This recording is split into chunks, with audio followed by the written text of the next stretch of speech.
রোশনাই ধারাবাহিকে দেখেছিলাম আমরা গরিমার অপারেশন হয়ে গেছে, সাকসেসফুল হয়েছে।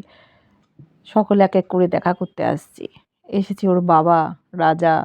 বাবা বলছে যে, "মা, তুমি আগের মতো আবার সুস্থ হয়ে উঠবে, আবার নাচ করবে, কোনো চিন্তা করো না। আগের থেকে হয়তো বেশি ভালো নাচ করবে।" ও চুপচাপ তাকিয়ে আছে, কথা বলতে পারছে না। বলছে বাইরে সকলে অপেক্ষা করছে। ওর মা এসছে, জাহ্নবী আর বাদশার মা এসছে। মা কান্নাকাটি করছে। ডাক্তারবাবু বারণ করেছেন কাঁদতে। বলছে, "কোত্থেকে কী হয়ে গেল?